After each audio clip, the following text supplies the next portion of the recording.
নমস্কাৰ বন্ধুসকল, আশা কৰোঁ আপোনালোক সকলো ভালে আছে। আমাৰ আগৰ ভিডিঅ'টোত আমি আলোচনা কৰিছিলোঁ দাঁত চাফা কৰিলে বাৰু বেয়া হয় নেকি এই বিষয়টোৰ ওপৰত। আজি আমাৰ এই নতুন ভিডিঅ'টোত আমি আলোচনা কৰিম এটা নতুন বিষয়ৰ ওপৰত, আৰু বিষয়টো হৈছে দাঁতৰ গুৰিৰ পৰা তেজ ওলোৱা সম্পৰ্কত। আপোনালোকৰ নিশ্চয় বহুতৰে এনেকুৱা অভিজ্ঞতা হৈছে যে ব্ৰাছ কৰোঁতে বা এনেই কেতিয়াবা দাঁতৰ গুৰিৰ পৰা তেজ ওলাইছে, আৰু এই সমস্যাটো আপোনালোকৰ বন্ধু বান্ধৱ বা ঘৰৰ আন সদস্যৰো নিশ্চয় হৈছে। দাঁতৰ গুৰিৰ পৰা বাৰু কি কাৰণত তেজ ওলাব পাৰে জানেনে? মুখ্য কাৰণ মূলতঃ দুটা। এক নম্বৰত আলু বা মাড়িৰ বিভিন্ন ধৰণৰ বেমাৰ, যেনে জিঞ্জিভাইটিছ, পেৰিঅডন্টাইটিছ বা খাইনীয়া দাঁতৰ ভিতৰৰ মাংস বাঢ়ি অহা, যাক আমি পাল্প পলিপ বুলি কওঁ। আলুটো বাঢ়ি অহা, যাক আমি জিঞ্জাইভেল পলিপ বুলি কওঁ। দ্বিতীয়তে, আমাৰ শৰীৰত থকা বিভিন্ন ধৰণৰ ৰোগ, যেনে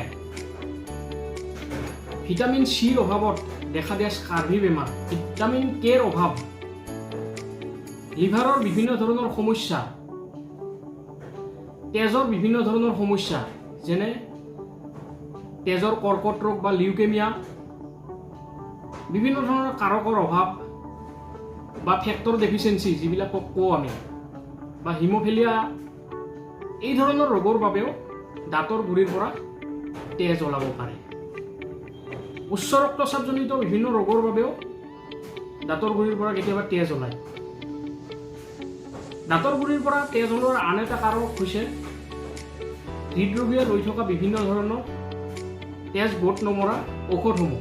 এই ঔষধসমূহ লৈ থাকিলে কেতিয়াবা তাৰ কাৰণেও দাঁতৰ গুৰিৰ পৰা তেজ ওলাব পাৰে।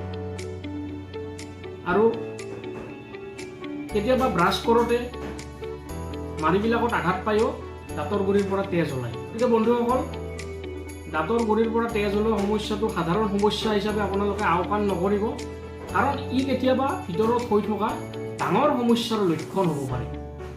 গতিকে এই ধৰণৰ সমস্যা যদি আপোনালোক সন্মুখীন হৈছে, শীঘ্ৰেই পৰামৰ্শ লওক আৰু নিজকে নিৰোগী আৰু সুস্থ সবল কৰি ৰাখক। আশা কৰোঁ আমাৰ ভিডিঅ'টো চাই আপোনালোকে উপকৃত হ'ব। যদি ভাল পাইছে, লাইক আৰু শ্বেয়াৰ কৰিব। যিসকলে নতুনকৈ চেনেললৈ আহিছে তেওঁলোকে চেনেলটো ছাবস্ক্ৰাইব কৰিব। আজিলৈ এইখিনিয়ে, ধন্যবাদ।